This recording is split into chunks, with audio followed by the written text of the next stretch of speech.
How's things during lockdown? All right, man. All right.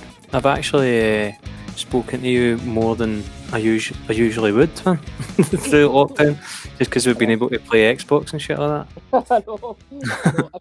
Everybody's just addicted to gaming, aren't they? There's I nothing know, else to man. do. It's weird. And the thing is, there's not even anything good in the telly. There's not been a good movie made for like a year and a half. Exactly. That's why Home Alone's been on repeat for like the past fucking 3 months. I know. The one I'm looking forward to, I'm excited about it. Did you see the trailer for Coming to America too?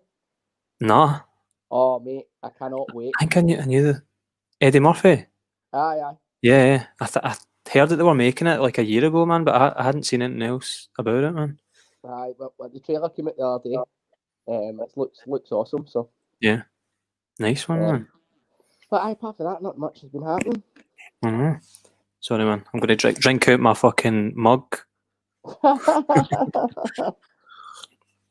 Shameless promotion. I wanted to get you on, man, because like, I've actually wanted to get you on for ages, but it seems like the perfect time because you've got a bit of downtime now with the business being closed, and just because there's so much to fucking talk about.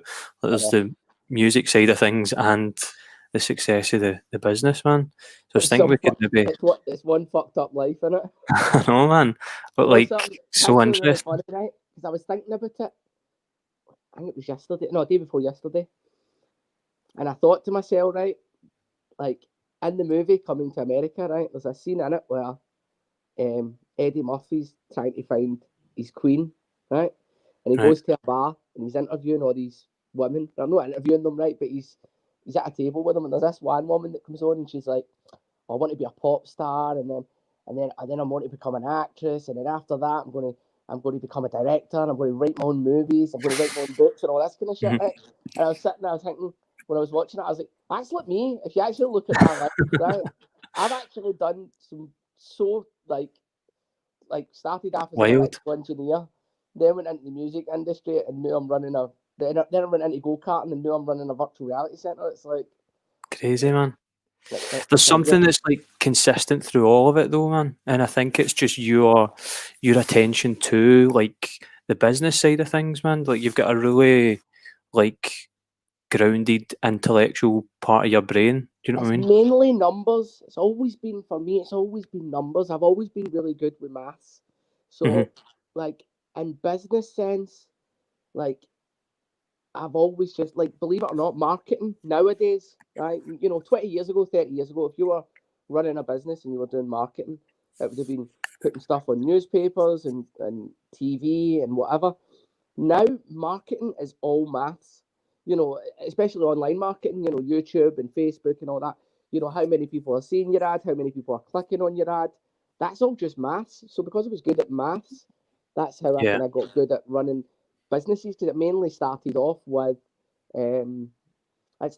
marketing when I first started running businesses, and then it's weird though, man, because like I think a lot of people who like, well, for me anyway, if I think about someone that has quite a mathematical mind, I wouldn't really associate that with like being an extrovert and creativity. You know what I mean? Like a lot of people with mathematical minds tend to gravitate more towards like the literal sides of creative things. Like for example, like people that I knew in school who were musicians, but they were also really good at being in school, were like they were great at reading music. Do you know what I mean?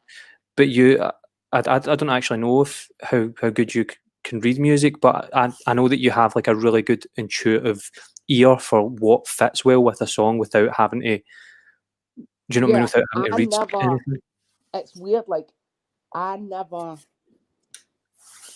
music for me, certainly from a drumming point of view, was like, and I'll use Gary as an example, right? Brilliant drummer, but Gary puts in the hours, right? Gary practices. He wakes up in the morning. I know somebody. I don't know if you know Big Gordy as well, right? He's similar in the sense that these guys wake up in the morning thinking about the drum kit, right? And they go to bed at night thinking about the drum kit. I was never like that. Like I never put in the hours of practice.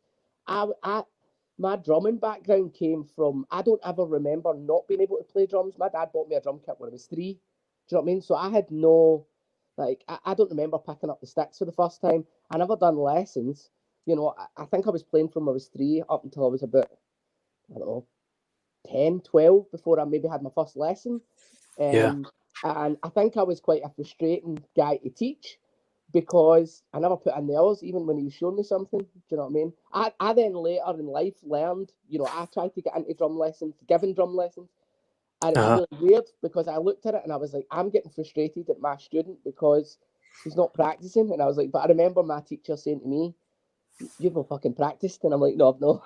Do you know what I Yeah. mean? I actually practice and play drums more now in the house than I have in my entire life. That's And I don't, crazy, man. Why do you think that is? because I'm locked down. Pretty much, I'm man. stuck in the house. Everyone I know is like just trying to get better at their instrument, man. Uh, It's crazy. uh, but in Yeah, but terms like, of but even so, that like in terms of like the mathematical side, like it's really strange for somebody because you're so outgoing as well, and I think that's been one of the things that's sold every single project that you've been involved in is who you are as a person. Do you know what I see, mean? Because the numbers thing, I think a lot of people, like there's loads of people that could come out of university being really academic but not have the sort of yeah. without being too, like I don't mean this derogatory, but like you know how to actually self promote yourself and come across well. Do you know what I mean? See, Without it seeming what's really weird. weird is, right, there is actually, believe it or not, right, so if we look at let's say the 3 or 4 things that I've been involved in my life, right, so the first one, you know, at school, I was good at numbers, I was good at physics, that was my kind of forte at school. When I left school, I went into electrical engineering, right, and done an apprenticeship out at BP. And then, literally, towards the end of my apprenticeship, the Dykeenies took off, right? And it's obvious that we were going to be getting this record deal. It was round the corner. And I tried to stay in the job as long as I could, and eventually had to make a decision, you know, to go through the engineering career, which is safe. It was working at Yeah, BP out in Grangemouth, you know, it's a job for life. Or do you take the gamble and go and live the dream? So I gambled and went from electrical engineering, from that maths and physics background, into music. I then done that for however many years. And when we kind of finished the band and we broke up the first time, I briefly went back into electrical engineering for a year, but really didn't like it, really didn't enjoy it. And at that point, I thought to myself, what am I going to do? And I had an opportunity while I was at school. I'd done a summer job working in Scott Kart, the go-karting track. right, Um, cool. just it was like every Friday and every Sunday. It was like 2 days a week, and I thought to myself, I really like the leisure industry. I just, you know, I like the fact that you're working with people that are having fun. Do you know what I mean? If you imagine Yeah, working at McDonald's, right, and people come in, they're in a bad mood, they're in a rush, you're going to fuck up their order, or one of your staff are going to fuck up. It's a nightmare. It's a nightmare aye, thing. Whereas when I was running go-karting tracks, and this is what kind of led on to the VR, you know, people were coming in a good mood. They were in a stag do. You know, they were having a laugh. So I decided to go back into go-karting, and that's when I first got my opportunity in management. Now, the relationship at that point was actually that if we look at the Dykeenies taught me how to socialise. I was always a sociable person, but when you were on tour, you were meeting new people, strangers every single night of the week. You know, yeah, and you know what I'm like. I can talk for Scotland, so I learned the social skills through the band, which then held me in good stead. Firstly, when it came to running a leisure attraction, because I was good at dealing with customers and strangers. But secondly, it actually made me, a, a, I think, a better manager because I was always quite, dare I say it, common. I never tried to be anything more than common. I don't think there's anything wrong with common people. I wasn't yeah, a snob. I wasn't, you know, and even with the background of the band, I never spoke down to my staff. I always spoke to my staff, and I would never ask my staff member to do something that I wouldn't do. So then I kind of done the go karting thing, and what had actually happened, the reason why the whole VR thing came about was about, I'm going back maybe about 8 years ago now. I went into my office one day with literally an A4 bit of paper, And I just wrote down all the complaints that I got. And go-karting tracks, any go-karting track in the world, you always got the same complaints from customers. Go-karts don't go the same speed. You can't crash into each other. You can't drink alcohol. You know, you get bad accidents and injuries. And, you know, I've seen some horrific accidents, you know, legs smashed to pieces. And I started working on a business plan for doing a racing centre, like a gaming centre, because I was like, you know, if you think of the size of a building that you've got to put a karting track in, it's like 30,000, 50,000, 70,000 square foot. The one I ran down in London was 110,000 square foot. So you're talking about like hundreds and hundreds of thousands of pounds in rent. I was like, if you could do a gaming centre and do it with virtual reality, which was first kind of coming about, that then, you know, I would go to it, you know, because then you can have a drink with your pals. There's no accidents, there's no injuries. You want to smash into each other, smash into each other. You're not going to break the simulator. You're not going to break your ankle. So I spent about 5 years working on the business plan for it. And literally, I got this business plan immaculate. Once I'd done all the content and got all the photographs, I took it to a kind of graphics designer, and he made it look like that's where I'm crap creativity-wise, like art-wise, and Right. I've not got it in that sense, right? So I took it to this guy. He made it look absolutely stunning. I then took it to the bank and said to the bank, "You're going to give him the money." And the bank said to me, "That's one of the best business plans we've ever seen." And I said, "Right, okay." I says, "You're going to give me the money?" And they were like, "Nope." And I was like, "Well, you've just said it's one of the best business plans you've ever seen." And the bank manager said, "Yeah, I know." He says, "But we don't know if there's a market for it. We don't know if there's an audience." And I said, "Right, okay, so are you telling me that if I wanted £200,000 to open a coffee shop, would you give me the money?" The bank manager said, "Probably." And I was like, "Well, firstly, I know fuck all about coffee. And secondly, there's $500 coffee shops in Glasgow. Why would I want to open another one?" And the bank manager said, "Yes, but we know that people drink coffee. We don't know that people will go and do virtual reality racing." So at that point, that's when I kind of turned to my brother. I said to my brother, "Look, let's get, you know, loans." We took out personal loans. You know, I had a flat down in London that I owned, and sold that, made a bit of money. You know, ultimately we ended up a little bit short. So, you know, Right. chat mummy's door, mom, going to come give us a bag of money. And I'd been going on about it for like 5-6 years. So eventually, you know, my dad really believed in it. You know, he really believed in me. My mum actually didn't. My mum was like, "It's a fucking shit idea." You know, I think that's what she was saying to my dad. My dad's like, "No, Right. I think he can do it." Yeah. He had seen the success that I'd had in various karting tracks. So that's kind of how it came about. We launched about 3 years ago now. It'll be 3 years in February.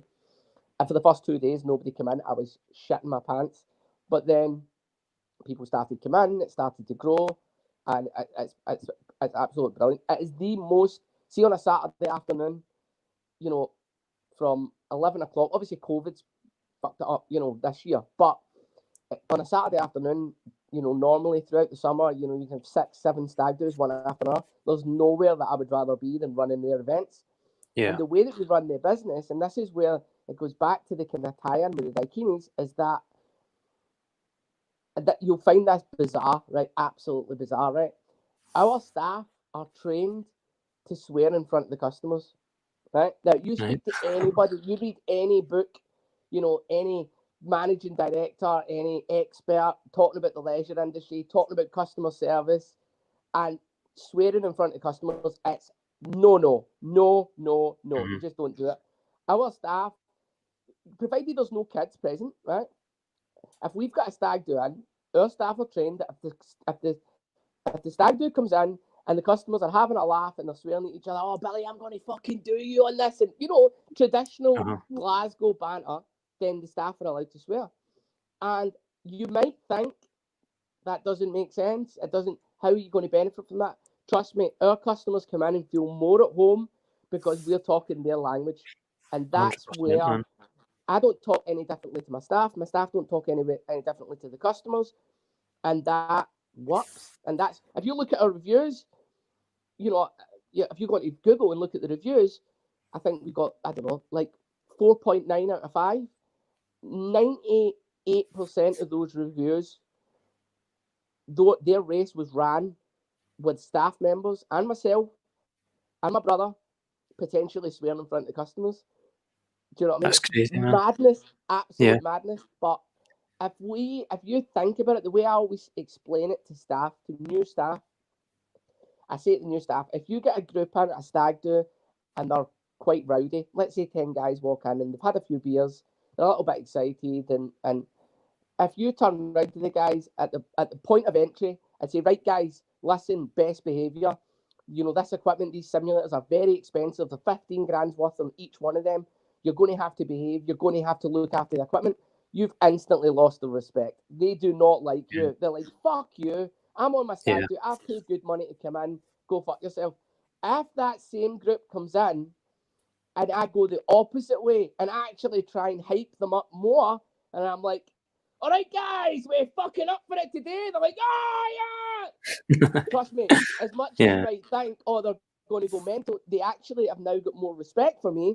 Therefore, going to look after the equipment. Do you know what I mean? And this is where it's a weird and it's like way. You're taking care of their night, like, because for a lot of guys, this is maybe the first time, especially a stag do. It's the first time they've been out in years. Do you know what I mean? They've just managed to get a night off away from fucking the wife and kids and stuff. Man, it's a really smart way of thinking about it, and it makes total sense as well. Like when I first became friends with Stephen, like you and Tim sort of invited me into this world that I'd never been a part of. Like I grew up.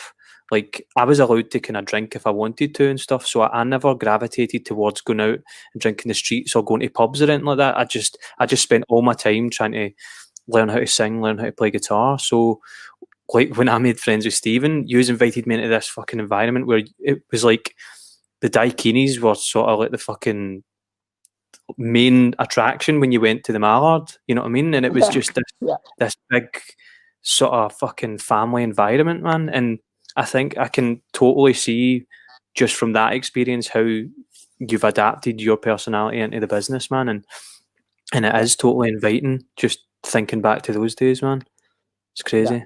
It's weird because, like I say, that the numbers thing comes into it in terms of running the business and doing marketing and stuff like that. The band thing comes into it in terms of socially and being able to talk to people and communicating in the right way. And the other thing, like my brother, for example, his background, he was crazy into gaming, right? And he was brought up through the, let's be honest, the Call of Duty era. That was his background. That was he was right into it. And who would have thought that, I was going to kick his door in one day and say, "Do you want to come run a computer game for us?" Do you know what I mean? Yeah. And sometimes life experiences that you think are never going to help you in any way, all of a sudden, it's 3 stupid things or 4 stupid things, but you put them all together and we've ended up with a VR business that actually makes perfect sense. It's so funny, man. Like, I can imagine, I don't know if you've ever watched any movies like about fucking, what's the guy that created Apple? Steve Jobs. And there's the bit where they're like making the first computer in the garage and stuff like that.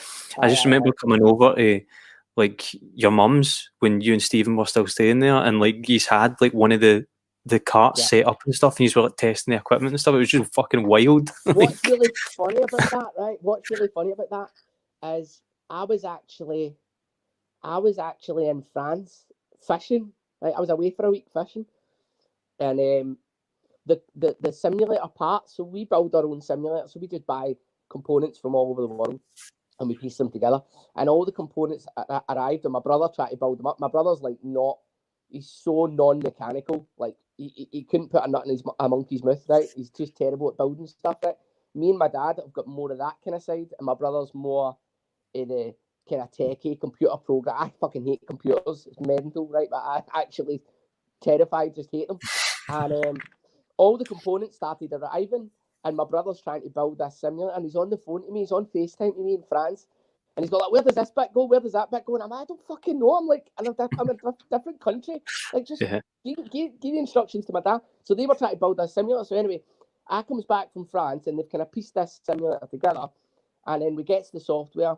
At this point, my mum and dad have already agreed to give us the money that we're short to open the business, and they come in as partners. So it's a family business. The 4 of us are involved in it. And when we first got it up and running, the very first game, the very first VR headset, the very first everything, we put my mum in it. And my mum and dad were like, it's not very good. And they're like, they've already committed to spending this money, giving us this money. And me and my brother were like, look, don't worry about it. It'll get better. This is just the first version because the software, the game was shit and didn't look great in VR. But you could see at that point they had second thoughts. But that simulator sat in my mum's house for like 3 or 4 months before we actually got it to a point where it was kind of good enough to actually open. Yeah, that's crazy, man. I remember Stephen saying that there was like a first, like I know you just said there, like that it wasn't that great, but it was a completely different. Maybe before we get into that, man, we should maybe say for like the people that don't know, because we've like referred to the business quite a few times without actually saying what it is. It might seem obvious, Yeah, but so it's basically what we've got is we've opened Europe's first 5D racing centre. So the explanation of the business, if you like, is we've got a venue in Glasgow. We've now got one in Leeds. We've hopefully got a few more going to be opening next year. And it's basically it's a racing simulator. So you've got, high-end steering wheel, pedals, a virtual reality headset that you put over your eyes and you're in the car, right? I've got about 185 cars. So you put this headset on and you're in the car. When you look down, you'll see a fake body, a virtual reality body, a race suit and shoes that you never put on in the morning. You look behind you, you see at the back of the car. It's actually really funny. We had a customer in just before lockdown, and he was driving like a Mitsubishi Evolution, right? And he looked behind him into the back seats, and he said, "Oh, this simulator's not that realistic, right?" I thought he was being serious, right? And I was like, "What do you mean?" And he's like, "There's no kids in the back." So the concept of it is that you can obviously see around in 360. But what we do is we've basically got these full motion seats that allow you to feel everything under the wheels of the car, so you'll get thrown around. And we've also got a wind generation system, which basically simulates, if you imagine an F1 car, the faster you go, the faster the wind blows in your face. So it's a really intense, like, realistic experience. And we've got 14 of them. So we have stag do's in, and we can put 13 drivers out in Monaco in F1 cars, all racing against each other. Or we can put you in Renault Clios. We can put you in, we've got so many different cars, GT3 cars, and we've even got go-karts, pickup trucks, you name it. And customers pay to basically come down, book out the venue as an event, a corporate event, a stag do, or even just small groups, families and kids. Families and kids is a really good one. It's really funny because, if you think of like a kid's party, let's say you've got a 10, 11, a 12-year-old, and you're trying to arrange a kid's party for them, you take them to go-karting, and one of them, it's dodgy, they end up, they get injured, and they hurt themselves, and broken bones and all. You come to our place, there's no risk. So the kids are just smashing in each other. It's like Destruction Derby, but they absolutely love it. So, as I said, yeah, the background of it is it's Europe's first 5D racing centre. And, yeah, we've got the ability, hopefully soon, to actually have Scotland v England. So that's our next big plan. We were actually hoping to launch it in April there. So the plan is to try a very unique spin on racing. So what I mean by that is, have 13 cars in Leeds racing against 13 cars in Glasgow. So Scotland v England. And all the drivers can talk to each other. Currently, even in our venue, they can all talk to each other while they're racing. But what we're going to do is we're going to put all the English guys in red cars. We're going to put all the Scottish guys in blue cars. So then what's going to happen is, although it's going to be dirty as hell, you'll probably find that, let's say there's an English guy in a red car and he's in first, and me and you are second and third. Well, I'm not going to wipe you out because the two of us are going to gang up on the English guy first. Do you know what I mean? So you're going to try and wipe him out, punt him into a barrier. But then after you've done that in the next lap, you're going to find that you've got two English guys behind you and they're going to try and punt you into a barrier. So it's a way of, putting a bit of a different spin onto racing. We don't take the racing so seriously. It's not like a proper racing centre for Formula 1 drivers or anything. This is for, if you're serious about racing, then we can set that simulator up for you. But if you're just down for a laugh, then you can come down, smash into your pals, which is what 98% of customers do. So in those races where it would be Scotland v England, how would you select the teams, or would it just be if there's a certain group of people in? Not teams, it's all individuals. You're racing for yourself. Right, cool. But we're just going to make the English guys in red cars and the Scottish guys in blue cars so that you can identify each other. Yeah. That's cool, man. That's a great idea. I think it's going to be hilarious listening to them all shouting abuse at each other. You know what it's like on Call of Duty? at the end Yeah. of the game, and you all get your voices connected, and the English are shouting about the Scottish, and Scottish shouting about English, and you know what I mean. But, we're going to try and capitalise on that, and then what we're going to do is that's actually something that people don't capitalise on, like the way everything's moved. Like I seen something the other day about how Xbox are now monitoring or have the ability to monitor like private chats, like party chats and stuff, to make sure that there's no sort of like derogatory or whatever language being used in the parties. I think we need to be careful. Obviously, there's certain things, right? Racism's a no-go, right? But Scotland and England having that Scottish and English banter, I think is fine, right? Which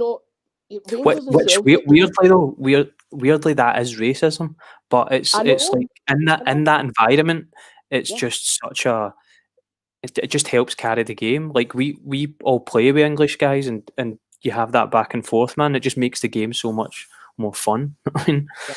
Yeah. I mean, it's one of them things, Yeah, we're going to set it up. I'm not going to tell the Scottish to shout at the English, and I'm not going to tell the English to shout at the Scottish. I just know what's going to happen the minute you put 13 headsets on the English and 13 headsets on the Scottish. I know what's going to happen. But the new venue that we're looking at, believe it or not, it's actually Ireland. Right? It's going to make it even more crazy, right? The Scotishman, Englishman, and Irishman, and a bloody race. But as I say, we're not going to say, you can and can't say this. If it's two groups of lads and there's a bit of banter, as long as it doesn't go overboard, then it's down to them what they're saying. And if they have a laugh and if anybody starts to take offence, then that's fine. We can just cut the chat anyway. So just put them back to their own separate chat. We're going to trial it. We're going to try a couple of races and see what happens, see what the verdict is. Yeah. But generally speaking, we've found the more people are in the group, and the more people are in the race, the more people are in the game, the more people are in the chat, the better the experience for everyone. So that's what we're trying to capitalise on. Because at the moment in Glasgow, we've got 14 simulators. We run a maximum of 13 people. By bringing in a second venue, you're doubling that. So, 10 people is generally, 100 times more fun than racing with one other person. Do you know what I mean? So we're trying to capitalise on that. And yeah, it might work, it might not. Who knows? I know there's political. Even with that, man, like I think it was like maybe 2 years ago. It's the first and only time I've actually been into the centre. I went in for Katie's birthday, and I don't think either of you were in that day.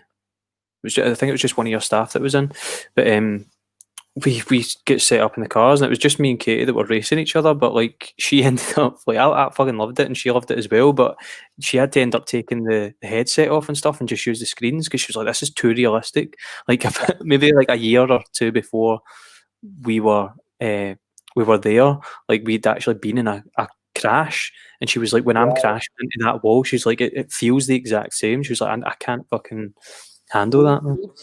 We've seen some crackers, like particularly women, right? And again, I know it's a sexist thing to say, right? But it's a fact that women sometimes in our venue, right, that having to take the headset off, right? We get that more with females, right? We get it more with people that see if you play computer games all the time. You can put a VR headset on, you can go into that experience, you'll love it, you'll enjoy it, and you'll be able to handle it.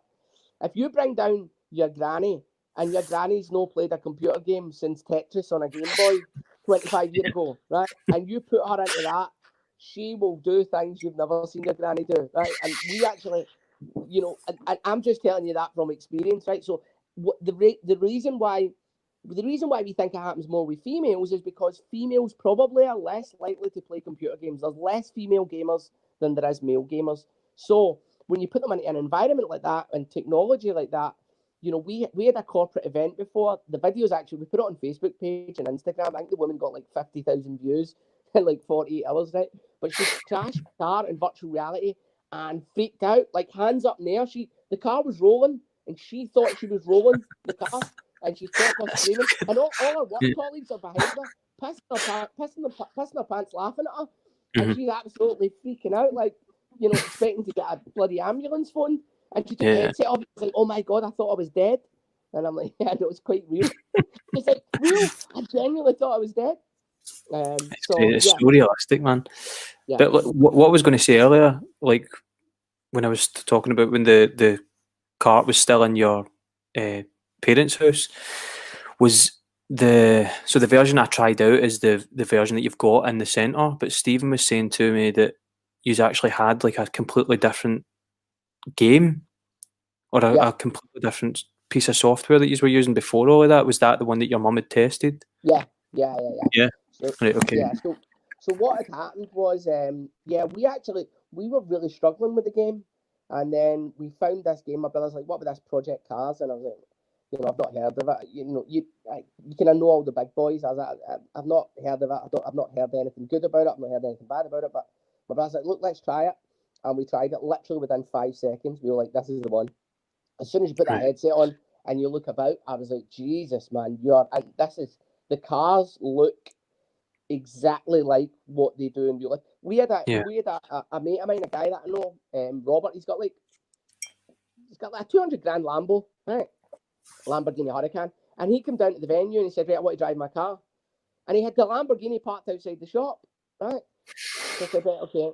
So we put him in his car around Imola, and he's like, "I've driven my car around Imola, so I know what it looks like. I know what it's, So my brother, he was like, "Oh my God, there's a Lambo outside." I said, "I know, it's Robert's." And he's in virtual reality. And Robert's like, "Here, you want the keys?" So he gives my brother the keys. So my brother goes into the real Lambo and Robert goes into the virtual Lambo. And Robert, as I'm looking at Robert's like, everything is absolutely right. All the buttons, the door handles, the textures, all the wee dials are exactly where they should be. I then went and spoke to my brother, and my brother's like, "This is exactly like it is in VR." And I'm like, that's kind of level of detail that the game developers went to. Do you know what I mean? It's crazy, man. Like, it just makes you wonder, like, where all of this is going to go. I've heard people talking about. Sorry, on you go, man. I will tell you where this is going to go because I actually done another podcast. I done another podcast and we actually broached this subject. And the way I answered it to him was, see Back to the Future 2, right? Back to the Future 2, when I was growing up, was a prediction of what life was going to be like in 30 years into the future. 2015, I think it was, wasn't it? Was the anniversary, was the actual day. So obviously they made predictions about floating cars and flying cars and lace-up shoes and all this kind of nonsense, hoverboards. And what I said to the in the last podcast that I'd done was that I actually believe that Ready Player One, the movie, is our modern day Back to the Future 2. I think so too, man. And it's actually like way more achievable than a lot of the stuff that's in Back to the Future, because it does all happen in a virtual environment. I remember hearing like bad things about Ready Player One because a lot of films sort of pay lip service to like the concept of nostalgia. Do you know what I mean? And a lot in Ready Player One that happens a lot, like where they'll randomly show you clips or they'll randomly show you pieces from like Back to the Future or all these big pop culture films and stuff. And that can be quite fucking like disorientating when you're just trying to watch a movie for the plot of the movie. But see, when I finally seen Ready Player One, I was like, it's actually that needs to be in that movie because it's such an accurate representation of what it will be like. Do you know what I mean? Because like if I'm going to immerse myself in a world that I'm like I've got a headset on and I'm fucking driving a car, I want to be driving the DeLorean. You know what I mean? I will want to. You know what I mean?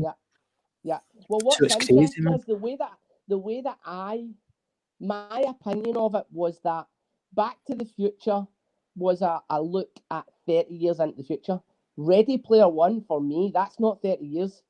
That is maybe 15 years away. In fact, Facebook's actually already working on something that I think is going to be a generation one of the Oasis. So in Ready Player One, they call the virtual world the Oasis.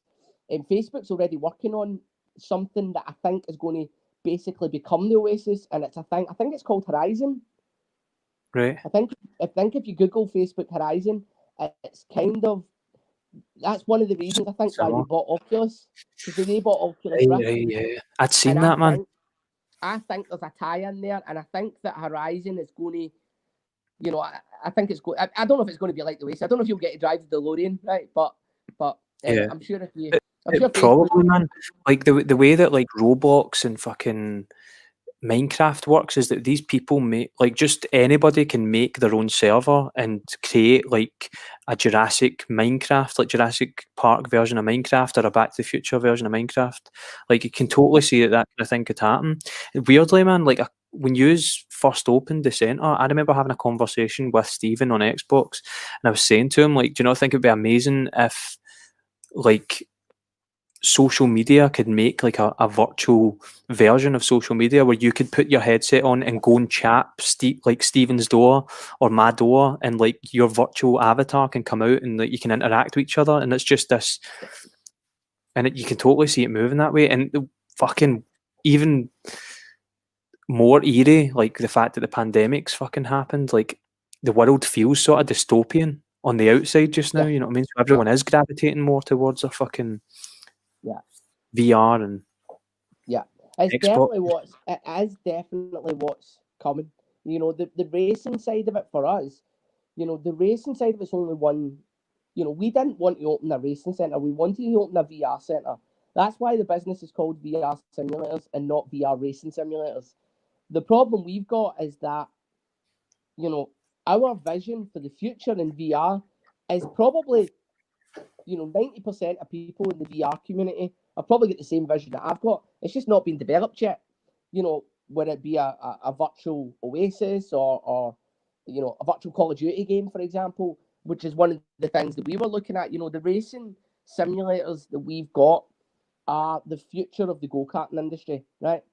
So, for example, if you take Lewis Hamilton, the F1 champion, right, he became a racing driver through the background that every F1 driver practically does the same journey to become an F1 driver. They start off in go-karting, you know, they perhaps go up to Formula 3 or Formula 2, Formula 3000, whatever it is, you know, and then ultimately they work their way up, perhaps become a reserve driver in F1, and then eventually they get a seat.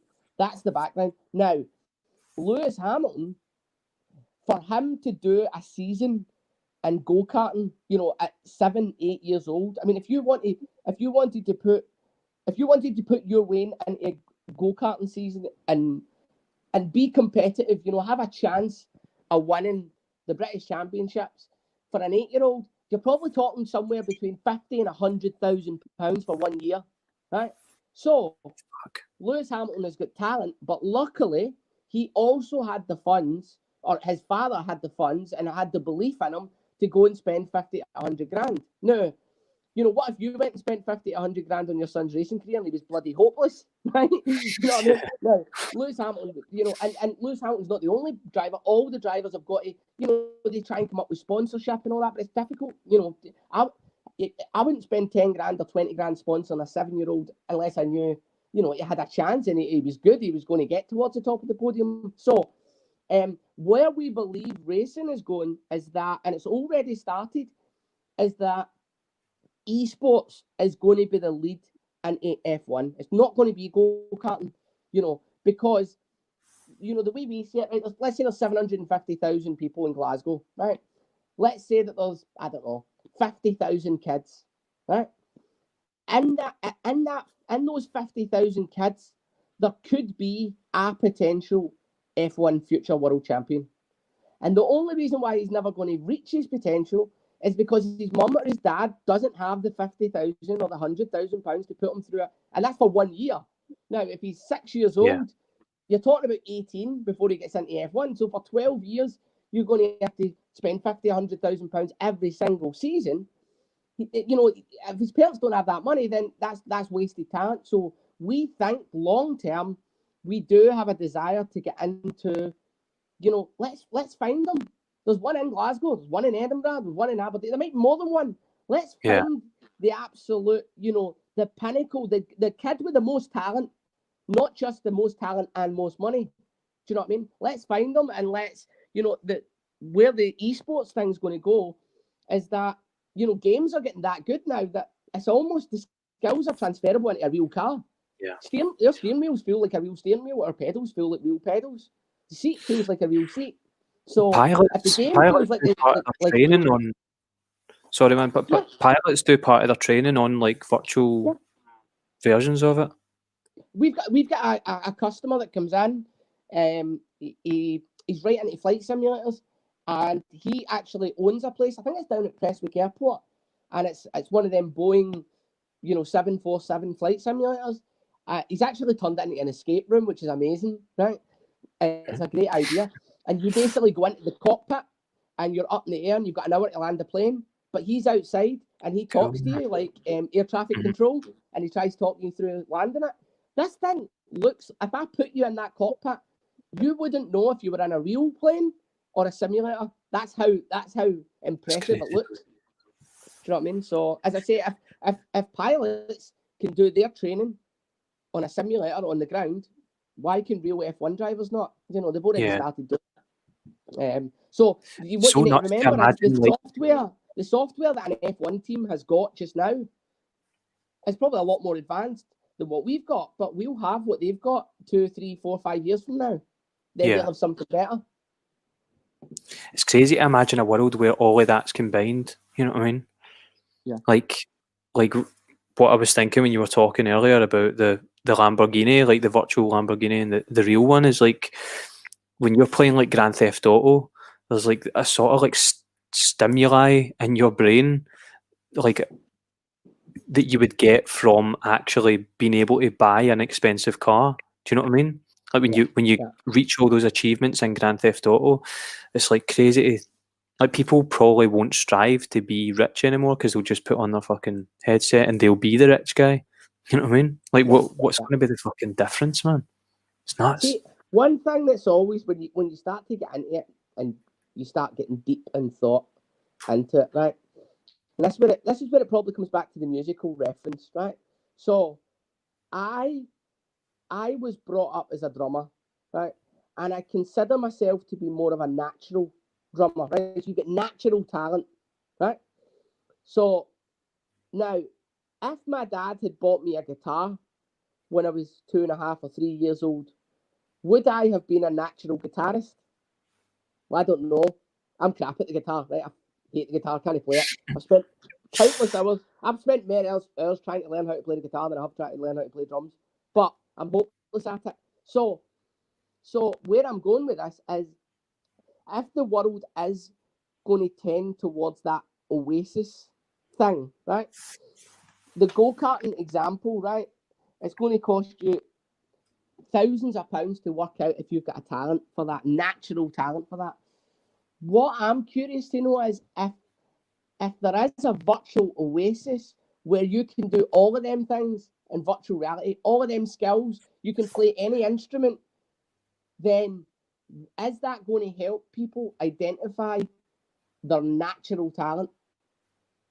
Right? So I've got a baby on the way, right? Let's assume that my baby is born with a natural talent for being a violinist. That talent could die with them, before they ever get a chance to lift a violin. I'm not sure if do you even believe that natural talent exists? I don't know, man. I think it's all embedded into like nature and nurture, because if I just think about my own abilities as a guitarist and a songwriter and stuff, it sort of like stems right back to my attraction to just creativity in general. Like my dad was a movie, like a film projectionist. Like he showed films in the cinema, so I was constantly around movies and soundtracks and all that stuff, and all of that was really embedded in shaping what I wanted to do in my life. And like the first thing I got into was acting, and I think it was by proxy of seeing so many films. And then I was like, this isn't really my thing. My brother-in-law played a bit of guitar, and he was playing like the Mission Impossible theme tune and stuff. I was like, I'd like to fucking play that because that reminded me of films. And then that sort of built. If you listen to me singing at 12 years old, it's complete and utter fucking dog shit, and I had to really shape. Do you know what I mean? I really had to shape my voice, had to shape my ability as a guitarist. So I don't know. You know what I mean? I don't know. I Okay, don't know if I have a natural let me ability. phrase it another way then. Maybe it's not natural talent, right? Call it natural passion, right? Yeah. So maybe you had a passion for it. I had a passion for playing the drums. Now, would I have discovered that passion had I not had the drum kit? So what I'm getting at is, in a virtual world, you can set up a room where there's a violin, there's a trumpet, there's a trombone, there's a guitar, there's a bass, there's everything. And you can put kids, youngsters in it and let them try it and try every instrument. Now, you could probably do it in a music shop. But when was the last time you walked into a music shop that had every brass, string, woodwind instrument known to man? Do you know what I mean? I'm just using music as an Crazy when you think example. about stuff like that, man. Because like they could have a room in their like Oasis, and they've got the best guitar, and it cost them like maybe £6 to buy it with fucking whatever the equivalent of V-Bucks is in fucking the Oasis. That's crazy, man. But like, what do you think that would be then? Do you think you'll be able to sit down and physically put your fingers on the strings, or do you think it will just be the experience of holding a guitar and you're strumming, but it's maybe a pre-recorded? So we've done a thing. So every year, apart from this year, every year me and my brother go to a show over in Orlando called IAPA. It's the biggest leisure industry show in the world, and it's got everything that you could ever want in the leisure industry. So let's assume that you wanted to open your own bowling alley. You go to that show and you find the company, Brunswick or whoever it is. They're going to make your bowling lanes. The company that makes the bowling skittles, the company that makes the bowling balls, the company that makes, if you want to do a laser tag venue, go-karts, if you want a trampoline park, bouncy castles, if you want a £50 million roller coaster, the guy that designs the roller coaster is at that show, right? So it runs for a week every November. And when we were at it last year, we were obviously there for all the virtual reality stuff, of which there's about 200 different exhibitions. Guys that do racing simulators, there's maybe 10 or 15 different suppliers doing virtual reality racing simulators, all of which are shit, by the way, apart from yours, right? Cool. I believe it. But there's last year we were there. There was a company that was doing. It's actually two different companies, and they've merged to make one company, and it's hand tracking, and you literally put on a special glove, and your hands are in virtual reality, and you can touch things, you can feel things, you can pick things up.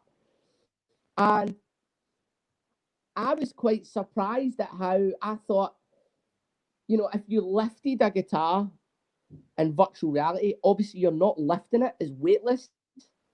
So you would think there would be a massive weirdness between that.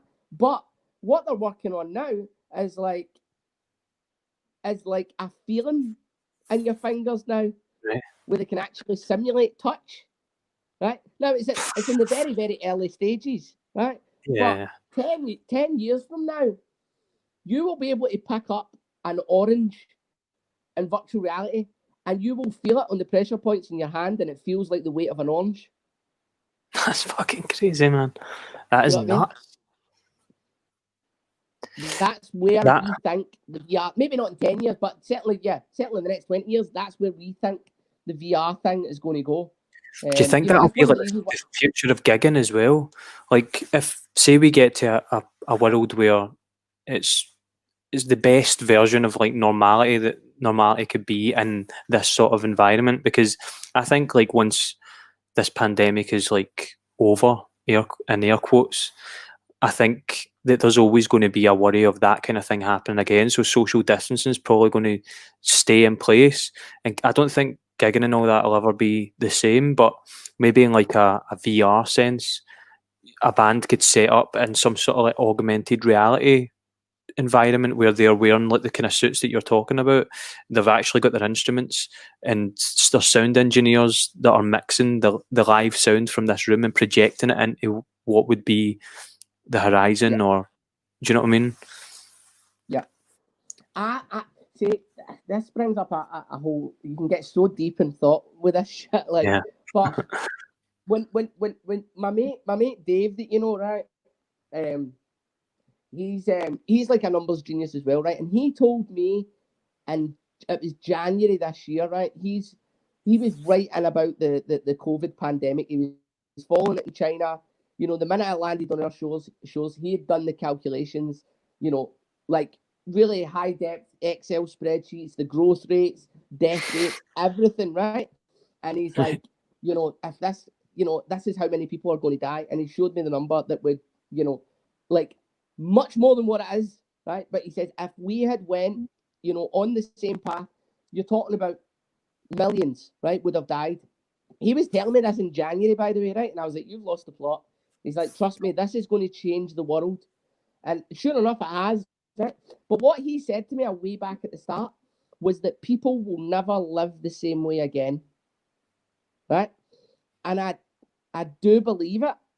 Part of me does believe it. But what I'm curious to know is, let's say in Glasgow, before the pandemic, let's say in June last year, right?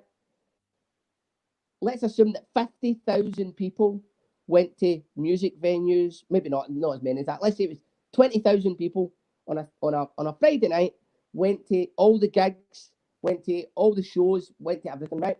In June, maybe not next year, but the year after, once the pandemic's gone, once the vaccine's gone, once everything's gone, is that number going to be bigger or lower?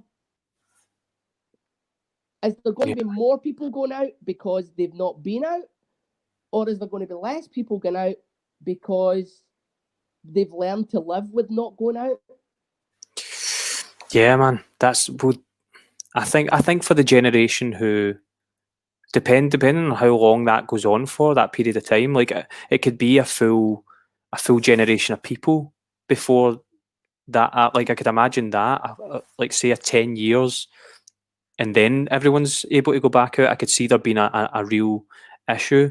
I think one of the things that worries me is like I've got a stepson. He's 11, and all the people that he's friends with, and like even like my niece, and she's like I think she's 9 now, and she's the exact same. Like the pandemic has not worried or affected them at all. Like they've been completely immersed in their games consoles and been able to interact with their friends.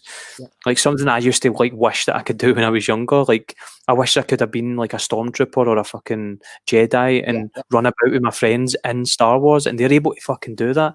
So the thing that worries me is like in 10 years' time. You this then, right? So this is where it can get mucky, right? If you could do that, right? If you could go back, right, and relive your childhood as an 8, 9, 10-year-old, 11-year-old, you could go into virtual reality, you could become a stormtrooper, you could, you know, become a Jedi, go and fight with Darth Vader. Would you still have become a singer-songwriter? I don't think so, man. Right. So I really don't. If you wouldn't have become a musician, and potentially I would have become a drummer, but I would probably have threw the sticks in the bin when the time I hit 8 years old and could become a Jedi.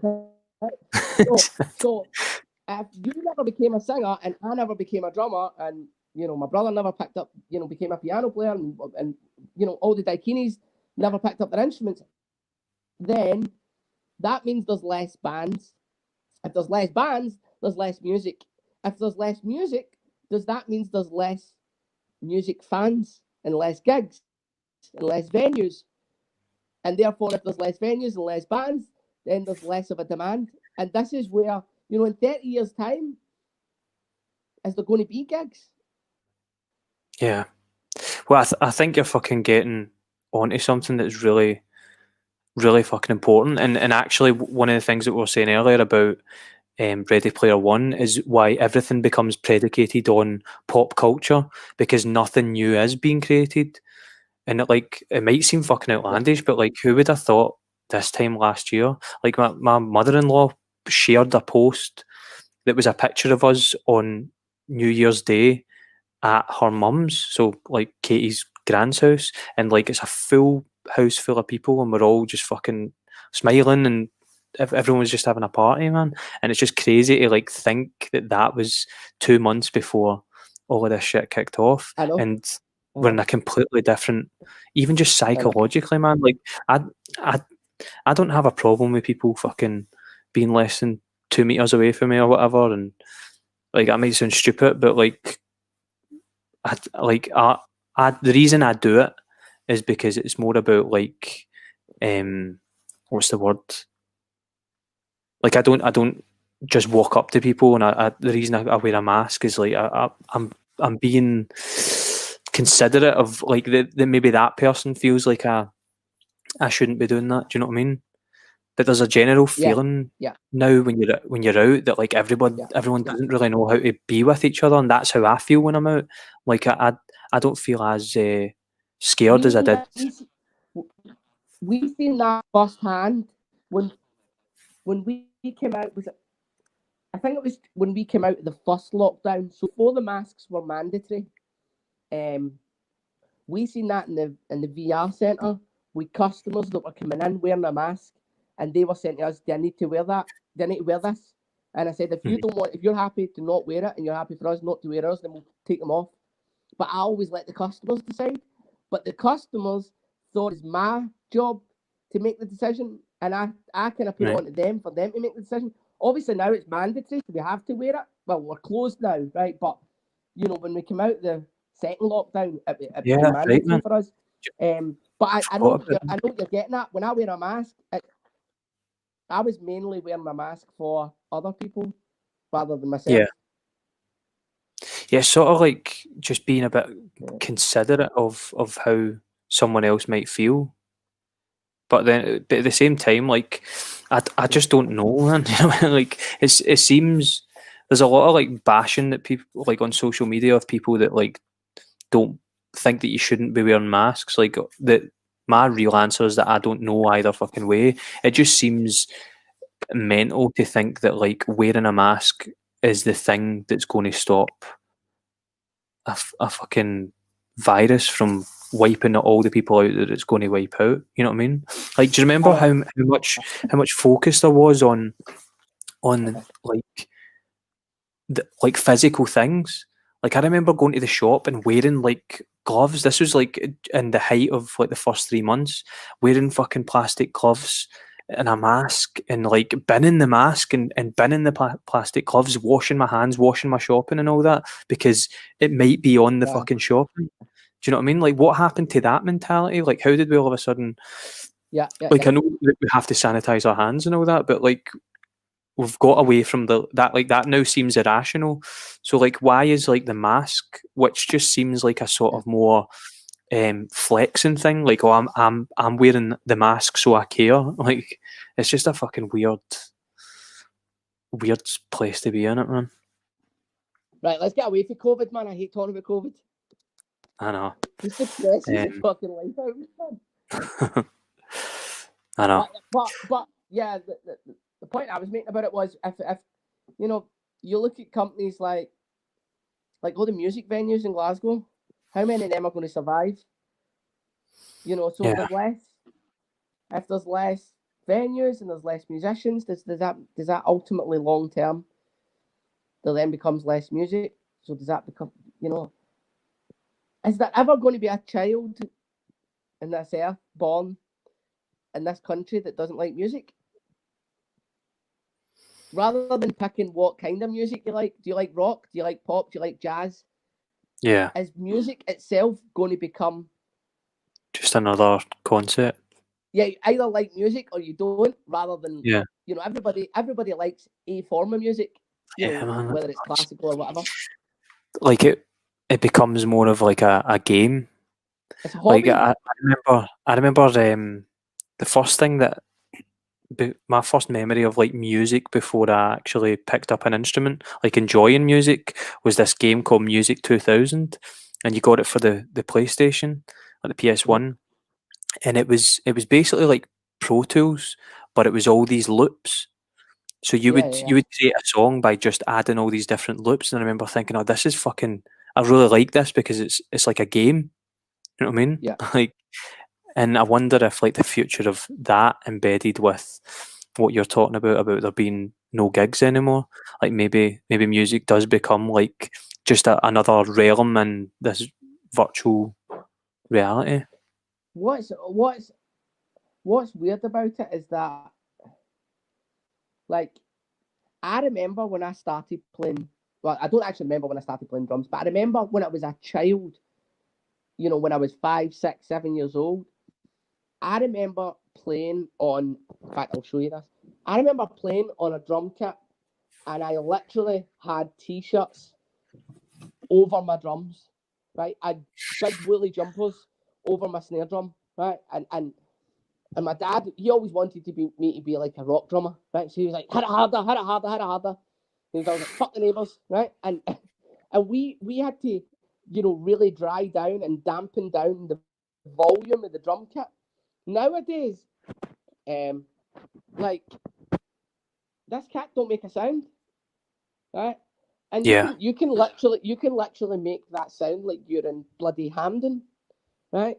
You can crazy. play a backing tracks. I remember when I first got my drum kit. Next to my drum kit, I had a record player, and it just so happened that on the record player was Hysteria by Def Leppard, right?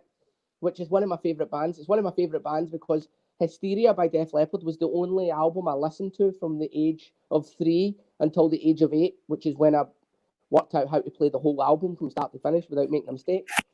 And nowadays, you know, now I was playing along a record with a dried out drum kit with woolly jumpers everywhere, and the song that I was playing along to already had the drums in the background. Nowadays, you know, I've got on my V drum kit here, you know, a computer that's basically $2,000 worth of PC, where I can go in, you know, download extracted audio files with no drums on it, put click tracks on it, bounce onto a little micro USB, throw it into that computer, and it counts me into the song, and there's no drums, and I am the drummer. I can put effects on it to make it. I can put a crowd. I can put a crowd on it if I want, and actually shut my eyes, turn the lights off, and you know I can put bloody strobe lights in my room, and I would think I was there. Do you know what I mean? So Yeah. what I'm essentially getting at is there's one way that you can look at it where you can say, oh well, you know, COVID's messed everything up and gaming's getting that good. It's taking over people's lives. Social media, it's not social, you know. So there's going to be less musicians and music's potentially going to die. But at the same time, sometimes when you look at it the other way, you go, writing a song now is so bloody easy. I'm not saying it's easy. No, sorry. You've got the tools to build a song. You don't need a drummer in a room, a bass player in a room, a guitarist. You don't need 5, 6, 7 guys in a room. You know, with the technology now and, you know, Pro Tools and all of these systems now and loops and sampling, you can build a song. If you've got it in your head, you can build it yourself with a tiny little MIDI controller and a laptop. It's crazy, isn't it? You were really, for me anyway, you were like one of the pioneers of doing that. Like we basically, when I had a conversation with you, it was the first day that I fucking met you. I was going to record some songs with Stephen, and the bus journey from like the town centre in Cumbernauld to Stuart's studio. So like the bus takes you to Airdrie, and then we walked from the bus stop to Stuart's studio. That whole journey, you basically explained everything about the Dykeenies from start to finish, and everything you told me in that journey, I modelled exactly. Like I just copied and pasted that model onto Fluorescent Hearts. So like we rehearsed for a year, we got a laptop, we played with backing tracks, the drummer dealt with the backing tracks, we like just everything that you told me. But I just remember thinking, like, that's fucking crazy. Why have I never thought of that before? Like the way that you described how you guys used Pro Tools live, I was like, why have I never thought of doing that before? Because I used to think like, oh, if we have synths in the recordings, like we're going to need to get a synth player. If we've got brass in the fucking recordings, we need to get a brass player. And it seems like that seems so obvious now that you would just play with backing tracks because so many bands have done it. But you're talking like you guys were doing this in fucking 2005. Aye. Probably before that, See, man. the funny thing was that I hated it, right? I hated it. It was like, I hated the responsibility of it, but it was a necessary evil, right? So if you take a song like Stitches, right? Stitches was recorded with an orchestra. Well, it wasn't recorded with an orchestra. It was recorded with a quartet, overdubbed and overdubbed and overdubbed, so it became an orchestra, right? Now, when I play along to Stitches and I've got them strings on the backing track, it gives me a totally different sensation than it does me playing it in the studio without the strings, right? Yeah. Once you've played it with that backing track, you cannot take the backing track away. Once you've done a gig with the backing track, you cannot take the backing track away. And in an ideal world, we would have got to the size where, you know, and we were actually going to do it. One of our last tours, we actually looked at doing, certainly for all the Glasgow shows and all the Scottish shows, was actually taking a quartet with us, you know, and actually do. My long-term dream was always to completely remove the laptop, although I did enjoy playing to click. It was actually a genuinely long-term, I wanted to remove the laptop completely, just because of the technology side of it, you know. Songs like Sounds of the City, the song is the strings, you know, a power surge, you know, the laptop just goes on the blank, you know, it's you know, the kind of That stuff that happened keeps to us, man. We were It playing. happened to us in a It was when we festival. were in Asia. We were playing one of the big festivals there, and the laptop was sitting on. I can't remember if Gary actually had a stand for it at the time, or we ended up getting a stand because of this. I think it might have even been sitting on Gary's second snare because we didn't have something to sit it on. And then he's on a drum riser on the fucking stage, and because he's playing drums, the drum riser's like bouncing and moving, and the laptop cut off like halfway through a fucking song that totally needed the strings, man. Not the strings, the backing track. Sorry. Yeah. Aye, it's deflating. I hated the reliance on it, but yeah, you couldn't. Unfortunately, you can't afford to take a orchestra on tour, or you know, the thing with the synths. You know, there was a lot of the time that some of our synths, although Brian played the synths, some of our synths, you know, we were recording in big studios with big producers, and these guys would turn up with forklift trucks, you know, and they would, you know, bring out 30 synthesizers from the 60s and 70s and 80s, and they were creating these sounds that there was just no way that you were going to be able to recreate that on a microcorg. And do you know what I mean? So you had to, it was either make it sound like it does on the record or make it sound like a cheap alternative. Yeah, well, for us when Stephen joined the band, and he was emulating a lot of the sounds for the first album on the keyboard. We instead of just doing that, he would play keys on certain songs that were like padded out with pads and strings and shit like that, and he would play keys instead of that. Or like on the Nords, like you can blend strings with piano chords.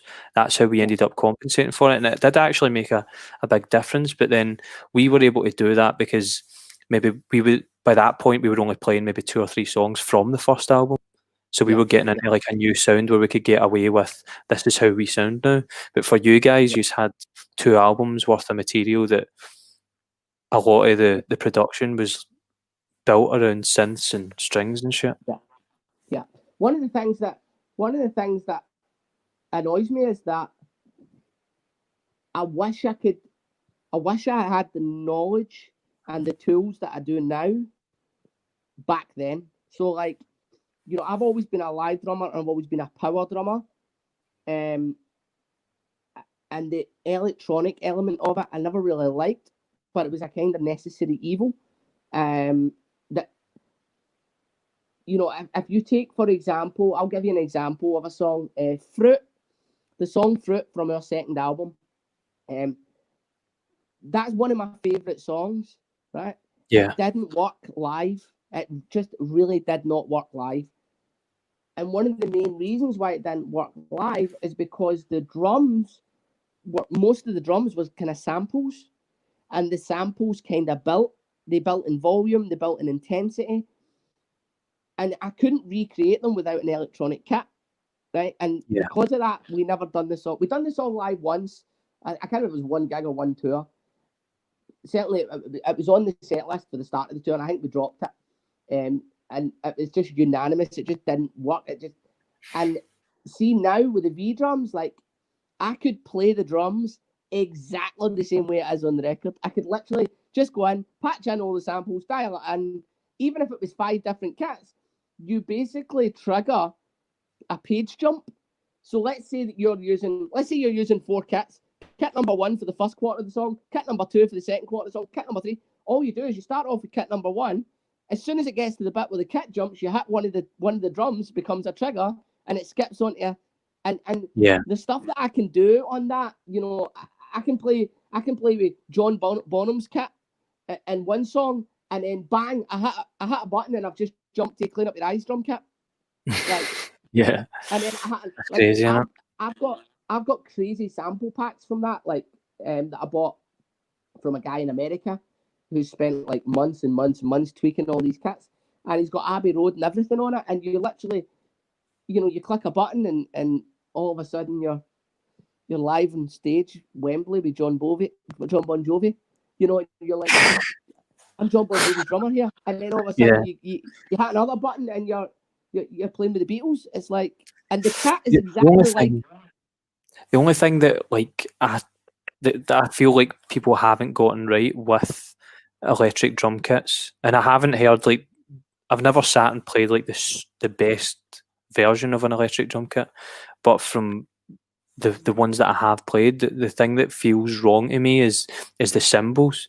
It just never feels like the right. Like I feel like if you were to play an electric drum kit with real cymbals, it would make a massive difference. Just in the ones I've played, but I believe it or not, I originally thought that, right? So the V drum kit that I've got is like top of the line, but believe it or not, see if you go into a shop, right? If you go into a sound control, if you go into guitar, for example, right? And I've done this recently, right? Because it's just around the corner from VR simulators. If you go in there and you take one of the V drum kits and you turn it on, you go to kit number 1 and you play it, that don't sound anything like a drum kit. I am telling you that right now. But what Roland has done, and Roland are the top guys when it comes to V drums, what Roland has done is they've made the machine powerful, right? It can do anything you want. You've just got to spend days, weeks, and months tweaking it. Now, I didn't have days, weeks, and months. That's why I went to this guy in America who owns a company or a product called V Expressions. The guy's got his own recording studio, like Stuart's, for example, right? And he's got all the V drum kits in there, and he's basically sampled all the different cymbals. So he then dials it in. So if you want dark cymbals, like I'm a fan of dark rather than right, quite dark sounding. He's programmed them all in to sound like Zildjian Ks, which are my favourite cymbals. I can literally go into that because I've downloaded his pack. I can just click Zildjian Ks and turn it on, and it's basically my cymbals. And he's got it sounding absolutely sensational. Now, if you go to guitar, and you turn one of these kits on, it doesn't sound anything like the way it should. I think that does have a lot to do with how the sounds are captured as well. Like that was one thing that I really liked about what Stuart done when we were recording with him, and he would have done the same with you guys. Like he would, so like when he was recording the kit, before he'd pressed record, they would get you to track like the different dynamics of each instrument. So like the kick drum, he'd get you to do a soft hit, kind of medium hit, and then a hard hit. So that if you ever because when you're playing a fucking full song, there's going to be a point in the song where you kind of miss the kick a bit, or something happens, and it happens to be on the best take, and he can just drop in that hit. So like I assume that these guys who make these like the best sounding virtual kits will actually home in on those individual sounds, because that is the thing that's missing for me on the cymbals on a lot of these patches. So it's just what they've started doing, right, and this is the first kit that they've done it with, is they've started to go digital, right? So it's digital sounds now. So rather than it just being like, I'll actually show you here, you'll be able to hear it. Watch this, right? This is rubber.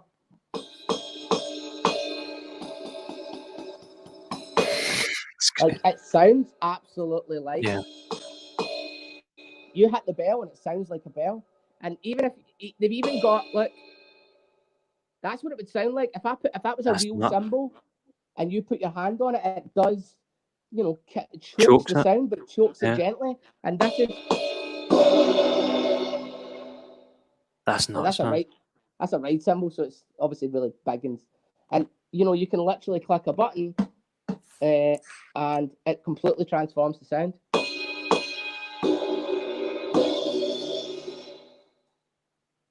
Like that's crazy, where they've only done this with the ride cymbal and they've done it with the snare drum. But again, 5 years from now, you'll have everything will be digital, and yeah, the possibilities are endless. Especially when you start doing things like I started playing along to Def Leppard again, right? Because I was like remembered my childhood. So I downloaded a couple of tracks, and there was one track that I could never play on the record, because it had a delay, right? So when they recorded the song, they'd put a delay on the cowbell, and they'd put a delay on a couple of it's kind of like hi-hat stuff. And I could never play. I could play the song, but it never sounded like what it should. On this, I've literally got the delay triggered in, so you hit it and it dies. You can change. There's just so much stuff that you can change, and that's what I'm saying. If I had went back to before when we wrote the album, I'm not sure how much of the shit I would have thrown in, just because, But there was things like like reverse cymbals and all that. I would have one in every fucking song if I could. Do you know what I mean? Just because I like it. I like a reverse cymbal. But because of what I now know about electronic drums, I would have loved to have went back and actually re-recorded the album, or not. Yeah. Maybe not re-recorded the album, but just there was certain things that I didn't know that I know now, and certain things that I couldn't do that I can now. Do you know what I mean? In the back of my mind, when we were recording the album, I was always more of a live drummer, right? I didn't really like recording, if I'm being honest, and it's not a criticism of anything. I loved, for example, Stuart's play. Stuart was always my favourite producer, right? And we'd worked with some, really big producers. I personally thought they were all a lot of shit, right? And the one that I liked, Dave Eringa I liked, but him and Stuart were the only two. A lot of the other ones I wasn't a fan of. And because I was more in love with live and less in, the thing that annoyed me about recording is that you would go and record for a month or 6 weeks, and I would probably spend, I don't know, 10 hours, 12 hours, 20 hours maybe playing the drums. It's not a lot of drumming in 6 weeks, right? So I always had it in the back of my head when we're recording stuff. I was a little bit against doing stuff that I couldn't recreate live. Do you know what I mean? In some cases it worked. Like Fruit is a perfect example where, Brian had kind of recorded it, on a laptop and gave me it, and he was like, I want it to kind of grow like this. And I was like, I can't do that on a real kit. I can't make it sound like that on a real kit, so we're going to have to use samples. So I really didn't want to do it. Did you not have sample pads though? I have a memory. I did, I did have sample pads, but the problem with Fruit was that it was a whole kit. The whole kit was sampled, and it was, 3 or 4 different kits. So I didn't have enough pads, and I didn't want to surround my whole drum kit with 20 different pads for one song. So then when we went to do the song live, we tried it with the real kit. It didn't really work. I tried to play it like it was electric. It didn't really work. And I even tried, when we were recording it, tried playing the real drums, trying playing full on the way I play, and it didn't work either. If I had what I had now, it would be a piece of piss. It really would. Yeah. That's probably more to do with just the direction that technology's moved in, though. And I think there's also an aspect of when you go to record your first album, you kind of need those. You do get frustrated at producers and stuff, but I think you do need that ear. Something that sticks in my head that you told me on that bus journey was about how you would overplay, like, and I don't mean like just in like verses and stuff. I mean like in terms of you put too many fills into the song. Yeah. And the producer, from what I remember you telling me, is like the producer managed to get it down to like maybe 2 fills, and they happen in the perfect places in the song. Like I think that's maybe where my experience of like recording is different, and I actually really enjoy it because I see it as like a whole process, and I got to be involved in that whole process. Like Gary and Andy and Damo had the same frustrations. Like they were coming in and they were only involved in like maybe a day or two's worth of work, and then it's like they're just waiting around for the mixes to come back. Whereas I was really involved in the creating of the full production of the songs. But I think that that's important when you're going to record like, your first I think album. Is like I do it like, for example, Clean Up Your Eyes is a perfect example, right? Clean Up Your Eyes was Dimitri Tikovoy that produced it, and he transformed that song, no doubts about it. It was a good song, but he made it a fucking tune, and I did overplay. I did overplay most of the songs. I overplayed fucking all the songs. I'm not lying, right? But and yeah, the producers did pull me back. They fucking had to. The whole song would have been a bloody drum fill.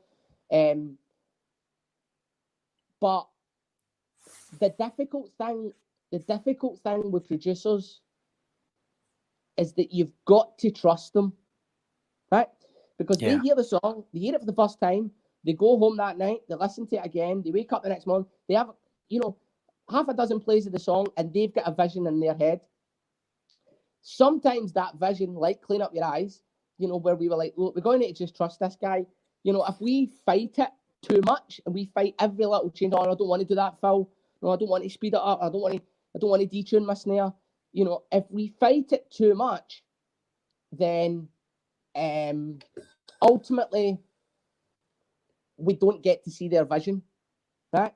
yeah, But if we don't fight it enough and their vision's shit, then it's too late to bail out. A perfect example of, so Clean Up Your Eyes is a perfect example where, we kind of gave the producer the trust, and we'll do it. We don't like it, but we'll do it.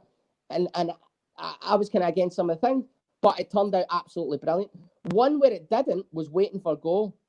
Now, Waiting for Go, we recorded with Jim Abyss right after he'd done Arctic Monkeys and Kasabian, and it was like, oh wow, we're working with Jim Abyss at Olympic Studios in London.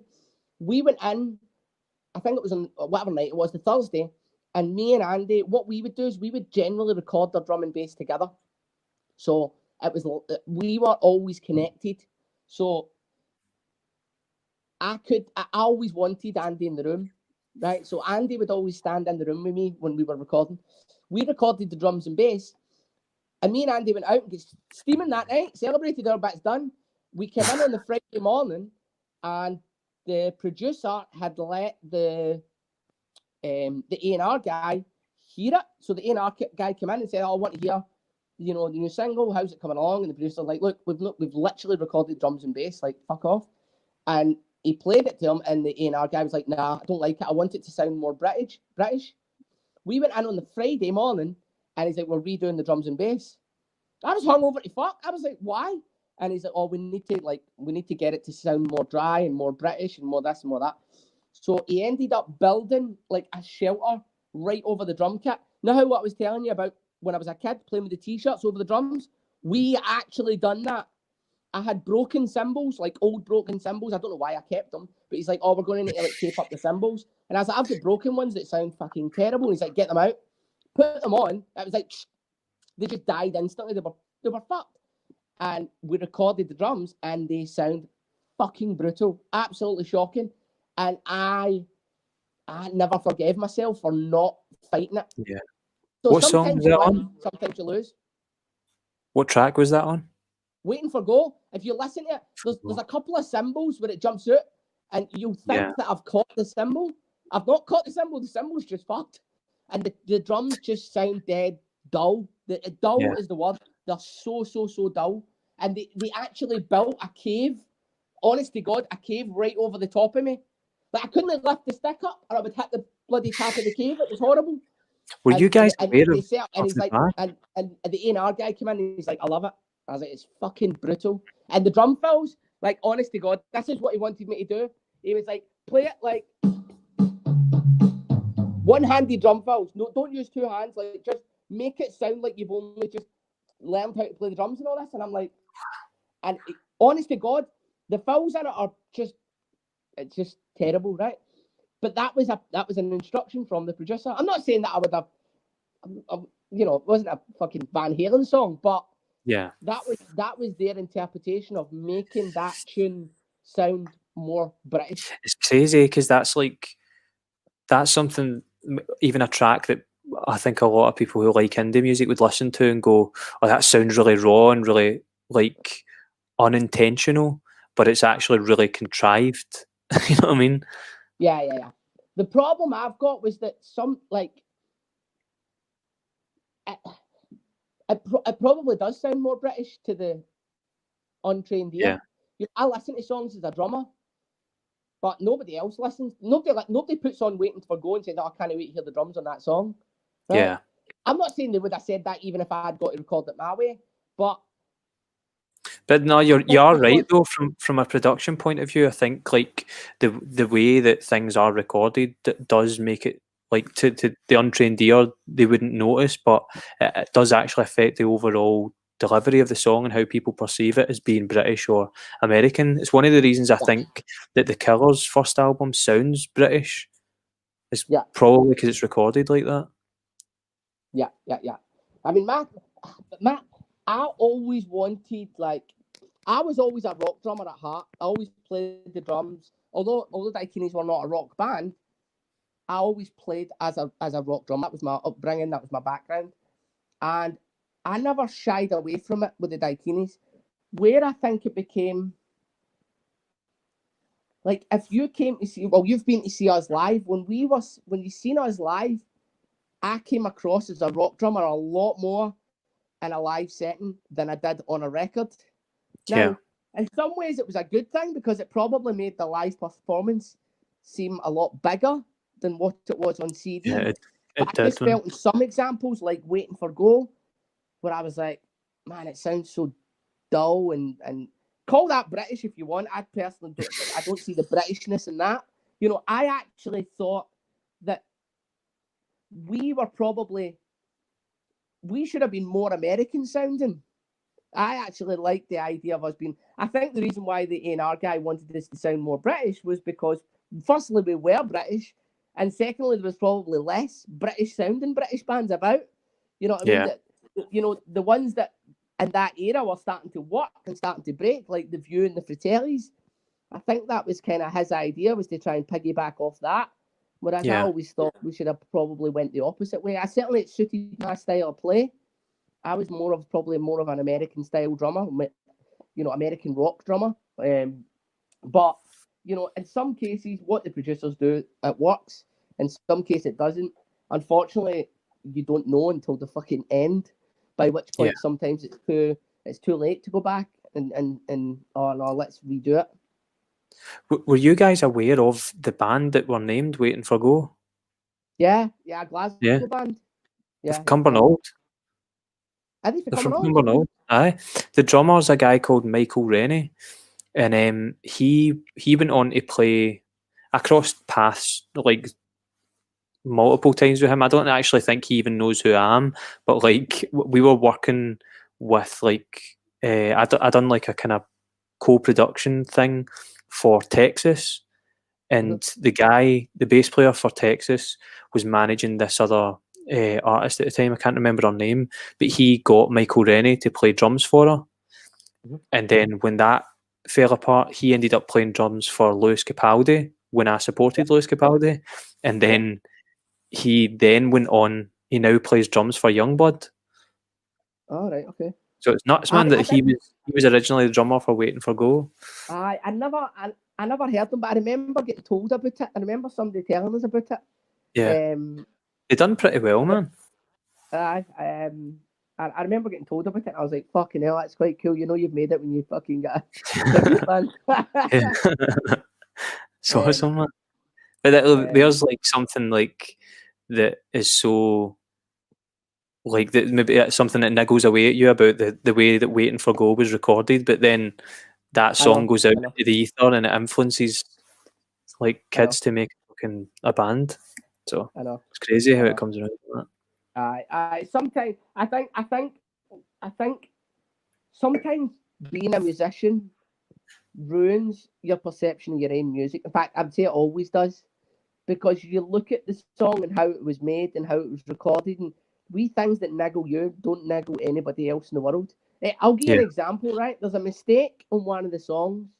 It's actually Clean Up Your Eyes. I'm the only person that hears the mistake. It wasn't recorded like that, right? It's a bad edit. It's a bad cut. I think it's in the second verse. It's in the second verse. One of the snare drums is late. I think it's late. It's not on the money, right?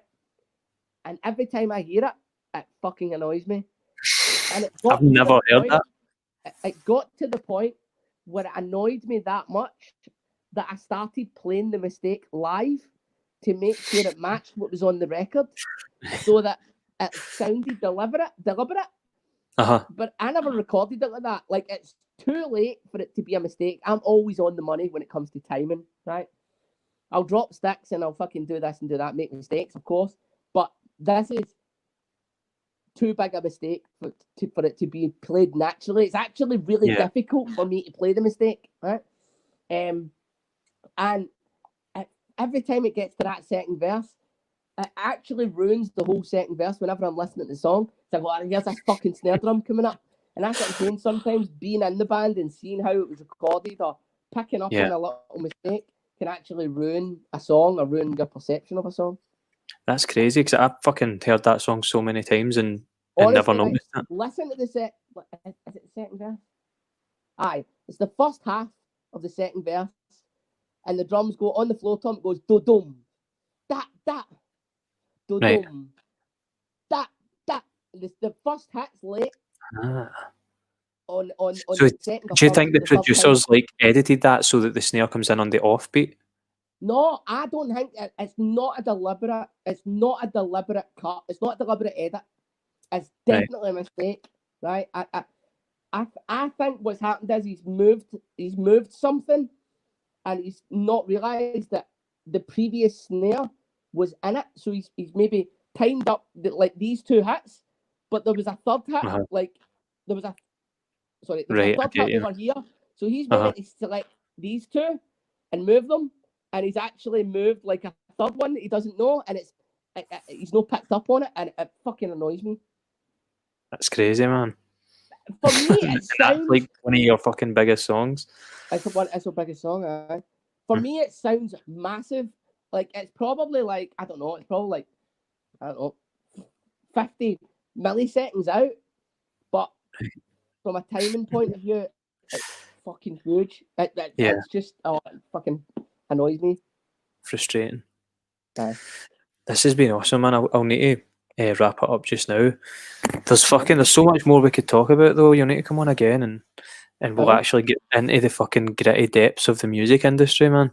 Because you've got a million stories just in that life to tell, man. But yeah, do you want to let folk know where they can hear Dykeenies, but also find VR simulators? VR simulators, just go online, type it in, VR Simulators Glasgow, and you'll get the website, just vr-simulators.com. As for Dykeenies, I've got no fucking idea. Some guy messaged on our Facebook page the other day, and he's like, I broke my CD, or the dog ate his CD or something, where can I get it? And I was like, I don't even know, mate. I don't even have a copy. That's crazy, man. The Dykeenies stuff is able to download on, I don't know, where you download iTunes, I suppose. He's on Spotify and stuff, Probably. I don't even know. Probably. Yeah. How shocking is that? Just Google. Yeah. It's just cool to go back, like for the people that are watching and don't know like your music background, man. I think it's just cool to go back and see everything. There's a wealth of like information online and videos and interviews and shit. It's weird. Did you hear Brian's podcast? I didn't, man. I've been meaning to listen to it. I seen that he was on. It's actually really good. See, what's interesting about the band is that we all remember. I only remember like 5 or 10% of what happened, right? Mhm. I was always steaming for a start, right? But obviously you can't remember. If I turn around at you and say, "What did you do on the 22nd of February 2007?" You're like, "Don't fucking know." When you're remembering stuff from that long ago, it's difficult to remember. But Brian's he remembers exact dates. You can phone Brian and ask him when he signed the record deal. He'll be able to tell you the month, the week, the day, the time of day. Be able to tell you where we signed it, who was there when we signed it. I couldn't tell you what fucking year we signed it. I don't even know. But whenever we get together, the guys in the band, I remember 5 or 10% of what happened. Andy remembers 5 or 10% of what happened. Everybody remembers, but we all remember a different 5 or 10%. But yeah, it was funny listening to Brian's podcast because I was like, just the way he was talking about how, like, I remember back then thinking the record company's going like, "Oh, we want you to write for another 6 months before we record the album." And I remember going like, "Fucking 6 months, that's forever, man." Like, we've been writing music for like 6 months. We're ready. And Brian kind of touches on it in his podcast about how what seemed like a lifetime to us was actually like, we'd only been together for like a year, signed a record deal, and within 6 months we were recording our first album. And I remember at the time going, we've been together for ages. Yeah. You know what I mean? It's And nuts, it's only man. when you look back on it now that you actually realise that it was so normal, like the stuff that we went through, and and such a like important part of your lives as well. Way to live your life, but you don't actually realise it when you're in that life. Yeah. Do you know what I mean? Like going away and touring and recording albums, and you're at these fucking celebrities and getting dragged to all these fancy fucking dinner parties and hanging about with all these fucking rich wankers, and it's only when you look back you go, "Fuck, man, that was weird." And you guys came up at the same time, like you were talking about, like the View and stuff like that. Like well, I was like slightly behind you guys, like just like musically. So I seen you guys and the View coming up. Do you know what I mean? Yeah. So yous were like the big fucking bands, but to you that must have just been like normal. Like that was like the other guys in the industry. Do you know what I mean? That were just doing the same shit as you. It's just weird how your perception of the music industry changes as you grow in the music industry. Do you know what I mean? Like even just, I'm not by any means in the fucking industry anymore, but like even when I see acts like fucking Shawn Mendes and stuff, like people that are younger than me, I look at it as like, oh, that's their time. Do you know what I mean? That's their time to like move up and do something in the industry, and it's cool seeing how it all works when you move through and get to another fucking place. You know what I mean? Yeah. It's mad. Yeah. It's a weird, like, I think the thing that fucked us up was that it goes back to that producer thing, right? When you record a song and a producer asks you to do something and you don't like it, what do you do? Now, it's all right for me to sit here and tell the producer to fuck off. I'm going to record the snare drum tune the way I want it, not the way you want it. But when you're 18, 19, 20-year-old, 21-year-old, the record company's just pumped £500,000 into you. They've just hired this top producer that they believe is going to transform your music and make you a superstar. When you take it out of context and you say, just tell them to fuck off. Yeah. It's difficult as a youngster. And that was part of, that wasn't actually the major problem. But what I'm getting at is, like, from the knowledge that I've got now in business, I know exactly where our band went wrong. Marketing. Doesn't matter how good your music is. If it's not marketed to people in the right way and it's not marketed to enough people, then you could be the greatest band in the world. But if nobody's heard your music, then you're not going anywhere. And this is the problem when you sign a record deal. Okay, you've got these supposed experts working on promoting your music, but I think between like Clean Up Your Eyes and Stitches, they spent £50,000 on 2 music videos.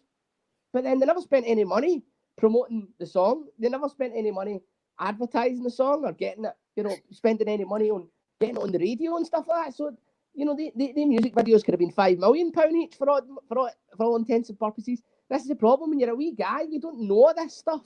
Do you know what I mean? Yeah. And if you could go back now, I would say to myself, look, there are some things that you've got to, put up an argument about. But ultimately, I always thought the company's been doing this for years. I can't remember if this was something that you said to me or just a conclusion that I came to when you were telling me. But you guys were signed to a sub from Sony, is that right?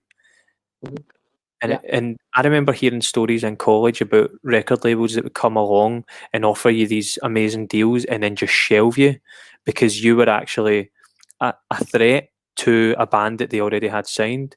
And I don't know whether the Killers were signed to Sony, but the conclusion that I felt at the time when you were telling me the story was that you were clearly like in competition in some way from a business sense anyway with like the Killers, you know what I mean? Because like sort of three singles in a row. What happened was that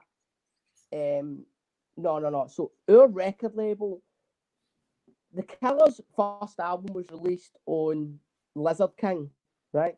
Lizard King is a record label, from memory, I think had 6 people in it. So it had 2 that owned it, and then it had 4 underneath. The 4 that were underneath was who was it? Chris, Amy, Ben, and Shona, right? That was the 4 of them. So what happened was that Universal Records wanted the Killers, but the Killers were tied to Lizard King. So Universal came in and bought the 2 owners out of Lizard King, and they then took the Killers.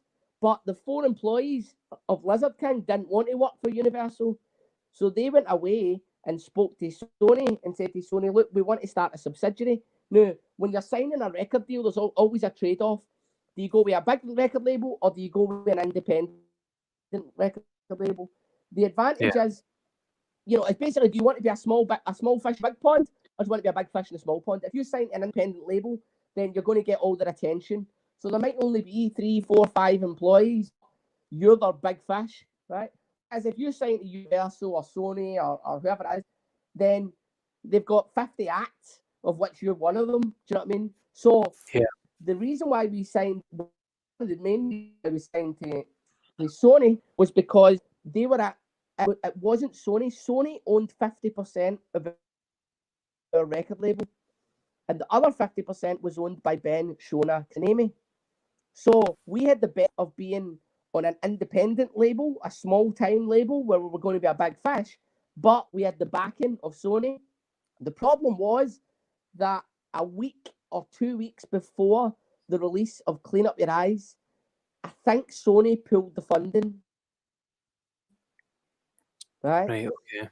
Something happened. I can't remember exactly what it was. This is where bribery. But Sony had a feeling that it wasn't going to break the top 40, and they pulled the funding, or they pulled something away. There was some sort of issue anyway. And ultimately, I think at midweek to like 23 or something, and we were fucking celebrating, and then it ended up 43 or something, 48. I don't know. Anyway, so Sony. Then what happened was Sony basically got rid of Lavolta. Now, we personally thought that the Lavolta issue was due to lack of marketing. Ultimately, what then happened was that Sony then signed us directly, and they basically disbanded Lavolta Records, and we went back to Sony. But in order for us to stay with Sony, they had to make a decision. It was either 4 extra albums or none. And we said to them, we wanted to go and do it ourselves anyway, because we didn't want, you've got to wear this and you've got to say that and you've got to write a song about this and there was too much intrusion for our liking. And by that point we had a bit more experience, so we were like, do you know what? Fuck it, let's go and do it ourselves. It wasn't. I never liked the record. It's almost cliche, but when you're an unsigned act, all you want to do is signed, and when you're signed, all you want to do is be unsigned. Yeah. Like, that's crazy, isn't it? Yeah. But I remember one day before, what was it? I think it was a Clean Up Your Eyes video. It was either Clean Up Your Eyes or Stitches video. And the day before it, Brian went to a shop and bought red hair dye, dark red hair dye. And he was sneaking out the hotel, and I said, "Where are you going?" I says, "You're up to something?" No. I said, I know it. What is it? And we went away to the shop, and he didn't tell me what it was until we got to the shop. But he was pissed off with the record label. He's like, "I don't like them. I'm fucking raging. I want to do this and go to say that and go to wear this and can't wear that." And he bought red hair dye, and me and him, I can't remember if I dyed my hair. I think I dyed my hair as well. But anyway, Brian dyed his hair, and I'm pretty sure I dyed my hair. But Brian's hair colour never really changed, right? Because he had dark hair, right? So it was just a wee slight red tint on it, right? And the same thing happened to me. I don't think I did dye my hair. But anyway, to cut a long story short, the next day, Shona, who worked for the record label, and she was kind of in charge of your look and what you could say and what you could do and all this pish, right? Fashion and all that pish, something I knew fuck all about back then. So anyway, Shona then went off her nut because Brian had dyed his hair red, and she thought it was me that had put him up to it. But that was the kind of stuff that we kind of rebelled. After a while, we rebelled against the record label. I think a lot of bands do. To be honest, I think that's quite a common thing. But I just didn't like the. Do you know? There's a band that I always wanted to follow. Do you remember We Are Scientists? Yeah. I always liked the way they conducted themselves. And I always liked, if you look at their videos, like The Great Escape, for example, is a great song, great video. I always thought we should have went for the kind of jovial, kind of fun approach. Because Brian kind of had funny that how demeanor. that's coming out now. You know, we were always... Say that again? Do you know what I mean? Like, it's funny how that's coming out now. Like, I've said this before, man, but like, I think one of the big reasons that Lewis Capaldi's sort of like risen to the level that he has is because he's managed to match his public persona, which is who he actually is, his sense of humor with his music, and because people are so endorsed in people's lives now, like even just the average person has a fan base because they've got an online presence. Like, people want to they want to know who you actually are now. Do you know what I mean? And I think that he's managed to capitalize on his sense of humor, and a lot of people are fucking trying to do that now. You know what I mean? Just be who they actually fucking are. It's hard to know whether that's a good thing or a bad thing, though. You know what I mean? Like, there's a lot of guys from like the era that you when you guys came up, like, that have managed to keep who they actually are private, which has served them well when fame has came along. You know what I mean? Yeah. So I don't know what's the best way to do. It always annoyed me that, you know, you've got to wear this and you've got to say that, and you can't. I can remember I got into trouble for something one time after record label, and I remember going like, it's absolute dog shit. Like, the argument that I always had with them, it was like, you signed us, like you signed us, you signed me. I was part of what you signed. Don't try and change me or mold me. If you didn't want me to be me, you should have signed another band. Do you know what I mean? Yeah. And this is where it's easy to say that now, but when you're a youngster, at the start of after we'd signed the deal, you know, you've got a lot of faith in these guys, a lot of trust in them, and you know, when it starts no working, you're going like, I know no one, it's not working. You make us look like a bunch of fucking dicks. We'll no fucking take that. Do you know what I mean? Like, we're four boys for Glasgow, 5 boys for Glasgow. So, but then I think so, like, sometimes the bands that do. If you look at the View, the View were never marketed as. Do you know what I mean? The View were marketed as the View, that they talk, they act, their music. It's all perfectly in sync. It's all perfectly in balance. I'm not saying we were as mental as the View, but we weren't as fucking good as the Killers. Do you know what I mean? And they tried to copy the Killers because the Killers thing worked for them. They tried to mold us too much into that. You know, we had to be like them, we had to act like them, we had to dress like them, we had to And I'm like, yeah, that may be all right for them, but it doesn't really work for us. I think it does serve certain bands well and certain artists well. Like when they play ball, like one of the things I noticed when I was auditioning for X Factor is like I learned pretty quickly in the process for doing that it wasn't what I wanted to do, because there was guys that were able to, they were just like, they would sit and have conversations like me and you, sitting swearing, sitting fucking chatting shit and saying, like, just having a laugh and saying the fucking worst shit that you could think of, and then the fucking cameras would come on and they would switch this fucking like primetime TV guy on, you know what I mean? And like, and if there was a camera about, they made sure that they were at the front of the group and trying to be. It's just bizarre, man. And I knew that the guys that done that were the guys that were going to be on the TV, and lo and behold, that's what happened. Yeah. And I just fucking stood back from it, because I was like, I get that that's what it takes. Like, if you want to have that fucking X Factor thing, or you want to get onto the live shows, whatever, you need to play the game that they've set up for you. But I just couldn't fucking, like you, man. I come from a rock background, man, and there's a like 13-year-old boy in me that's holding on to the Kurt Cobain in me, you know what I mean? Like, going, like, I can't do that, you know what I mean? Yeah. It's the whole puppet thing, you know, that what is it they say, that some people are sheep, some people are shepherds? No, I'm not. I was just dead against it, like, you know. And the second album, you know, we kind of made it with our own freedom and our own way and our own, you know. Did it do any better than the first one? No, but I don't care. It was a bit more enjoyable, a bit less stressful, and, you know, you're making the album for ourselves and for the fans rather than making it for the fucking. It was yours, it was yours.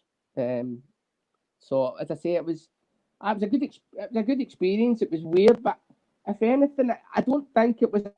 It certainly wasn't a waster. However many years of my life, I don't even know when. Like, that's what I'm saying. I can't even tell you how long. Strictly speaking, we're still together. I don't actually think we've officially moved up again. I mean, we've not had a rehearsal in about 4 years. We're not the hardest working band in the country, but a lot of what I learned in my time there has actually set me up for future life. And it's amazing how most of, certainly the people skills, have been transferable to the business. Exactly, man. You've done it perfectly as well. I will need to wrap this up just now, man, and I'll definitely get you back on. It'd be cool to do one in person as well. But I'll no doubt be playing Xbox with you at some point over the next couple of days, and I'll edit this probably tomorrow and get it out in the next couple of days as well. But cheers for doing it, man. And I'll post all the links when I share this video. I'll post all the links to like the VR stuff and all that, and I'll just let folk know where to find you. All right, but thank you, man. Right, enjoy yourself.